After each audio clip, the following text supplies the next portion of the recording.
पंचायती राज चुनाव 4 चरणों में होंगे। 23 नवंबर को होने वाले पहले चरण के मतदान के लिए आज पोलिंग पार्टियां रवाना होंगी और मतदान केंद्रों पर व्यवस्थाएं संभालेंगी।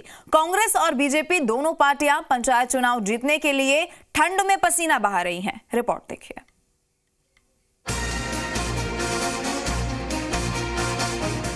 पंचायत राज चुनाव को लेकर प्रदेश के जिले चुनावी मोड में आ गए हैं। गांव की सरकार के लिए जोर शोर से तैयारियां चल रही हैं। नेता प्रचार प्रसार में जुट गए हैं।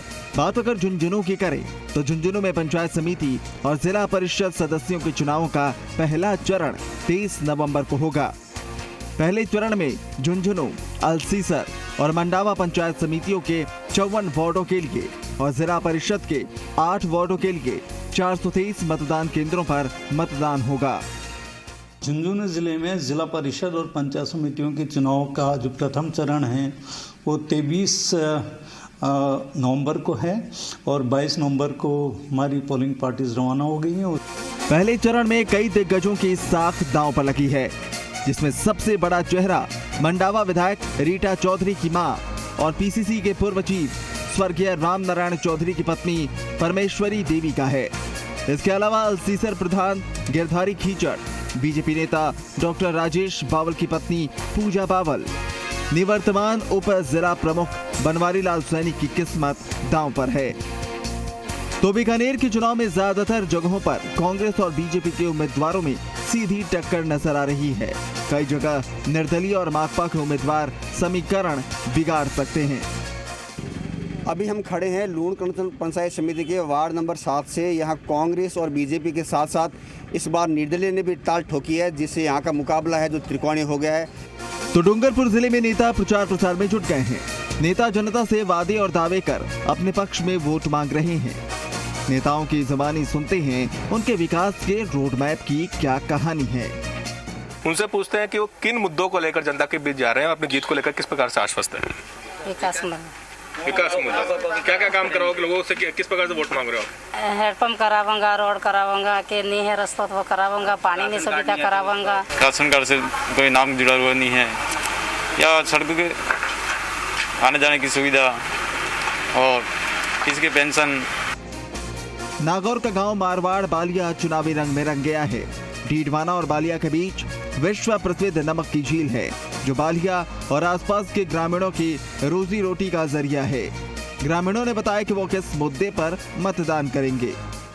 मारवाड़ बालिया के जो लोग हैं वो मुख्यतः नमक झील पर डिपेंड है। यहाँ के आम जो लोग हैं वो काश्तकारी नहीं कर पाते, क्योंकि नमक झील का नमक का पानी जो है वो उनकी एक जरिया है कमाई का। लेकिन डीडवाना से आने वाला गंदा पानी यहाँ भर जाता है नमक झील में, जिसकी वजह से लोगों को खासा परेशानी का सामना करना पड़ता है। तो बूंदी में पंचायत राज चुनाव के पहले चरण का मतदान 24 नवंबर को होगा। सर्दी के चलते पहली बार बसों का इंतजाम किया गया है।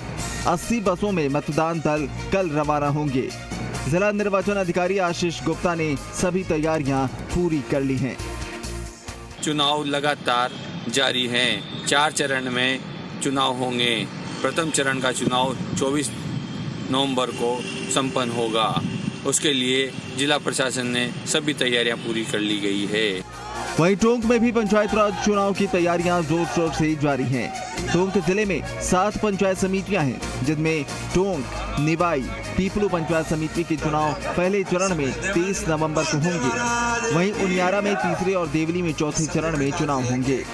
देवली में जहां विधायक और पूर्व डीजीपी हरीश मीना की साख दांव पर है, वहीं पूर्व बीजेपी विधायक राजेंद्र गुर्जर के पिछले कार्यकाल में विकास कार्य नहीं होने के ग्रामीण आरोप लगा रहे हैं। पूरे राजस्थान में इन दिनों पंचायत चुनावों की सरगर्मियां हैं और एक और तो मौसम का पारा ठंडा हो रहा है, लेकिन सियासी पारे की बात करें तो पूरी तरह से गर्म है। यहाँ के लोगों ने कई बार आंदोलन किए कि हमारी उप तहसील को क्रमोन्नत करके तहसील में तब्दील किया जाए, लेकिन आज नगरपुर की स्थिति यह है कि एक अदद तहसील मुख्यालय के लिए ये तरस रही है। कोरोना ने एक बार फिर अपनी रफ्तार पकड़ी है। ऐसे में प्रशासन के सामने कोरोना गाइडलाइंस को ध्यान में रखकर चुनाव कराना बड़ी चुनौती है। झुंझुनू से संदीप केडिया, बीकानेर से त्रिभुवन रंगा, डूंगरपुर से अखिलेश शर्मा, हनुमान तंवर, बूंदी से संदीप व्यास के साथ कोटा से पुरुषोत्तम जोशी, जी मीडिया।